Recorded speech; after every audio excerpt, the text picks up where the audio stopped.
Hello, my name's Nick Perillo. I'd like to welcome you to my game Identity. It's a first-person shooter game that allows the player to make decisions about how to complete missions, live, and interact within this world. Identity is a completely open world. It lets you build who you are and where the game takes you based on your actions. Basically, it's an advanced choose-your-own-adventure book. It starts out in New York City, 2025. Wake up in the ER. You're very groggy from a very harsh bump on the head, and you have no idea who you are. Neither the nurses or the doctors could help you as there's no identification found on you. You get nervous, but you're offered help from a counselor. Do you run or stay? That's your first decision. There's an economy in character building. There's a limited amount of experience points in your pool that you can distribute freely when making your character. As you level up, you can distribute that as well. The way you distribute your skill points will help fighting, shooting, and the way NPCs react to you, etc. Very similar to Skyrim.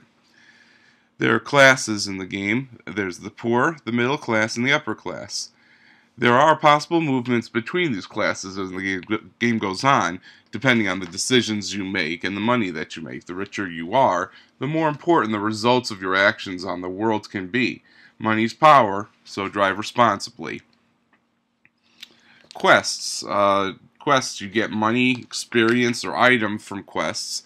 NPCs will be more than happy to reward the gamer for quests done. The gamer can choose whether or not to complete the quests, except for the main ones. But depending on the type of quests and if you make agreement with sinister characters, trouble may follow if you don't complete them on time or correctly. Quests will sometimes require items such as the ones shown above or any other items. You can buy them in stores, shady areas in the city, or received from any NPCs. This is the economy of the game here. There are items that aren't necessary to buy in order to succeed, but rather you could just want or need them like in real life. Now, shown here are some of the items that the poor may have. In order to store items, you do have carriages. There are food stamps, mattresses, just disheveled clothes. Unfortunately, these are the signs of the poor. When you are hitting middle class, you have cell phones. On the cell phones, you can access your bank account. Cell phones are also used as credit cards or debit cards. You could own your own apartment, have nice clothes, cars, probably a bike, and briefcases. Anything really goes on in the middle class.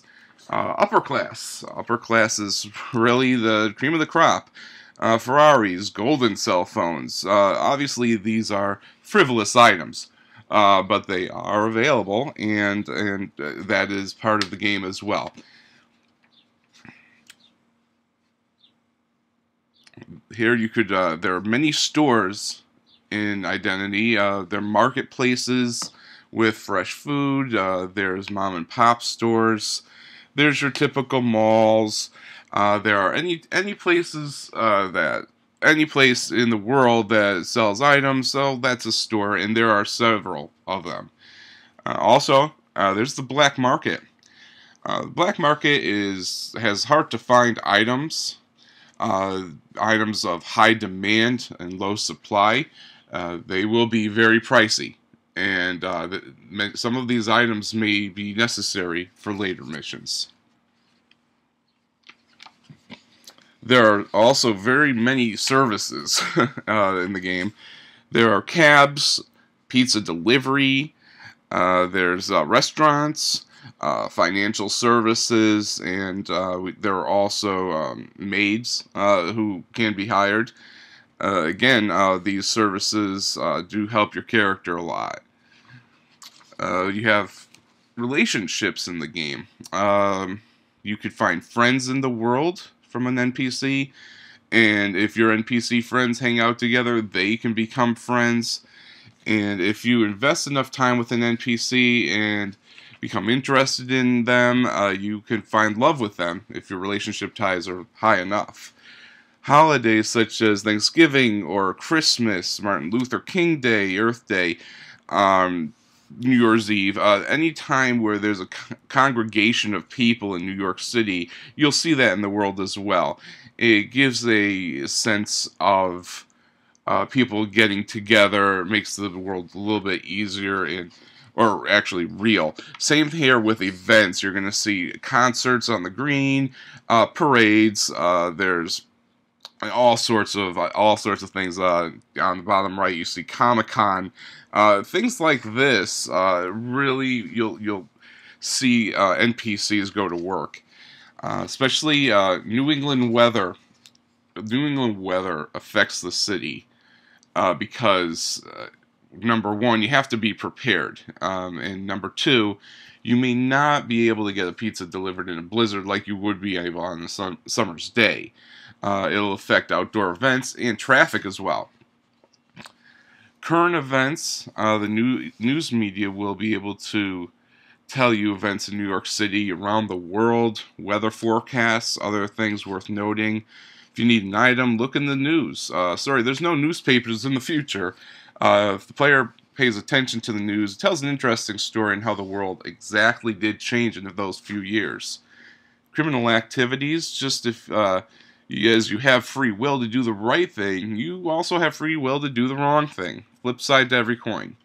Go ahead, steal a car, shoot an innocent person, steal an apple, anything you like. Just remember, there are consequences, and don't forget to see your handiwork on the news as well. Multiplayer in the game brings your buddies into the world. You and up to 7 friends could join on your missions or just hang out to talk and enjoy virtual New York City. If your buddies decide to break the law and get caught, their punishment will carry over to their world. Your friends can help you in solving quests, although you never need multiplayer to complete a quest. It's more fun.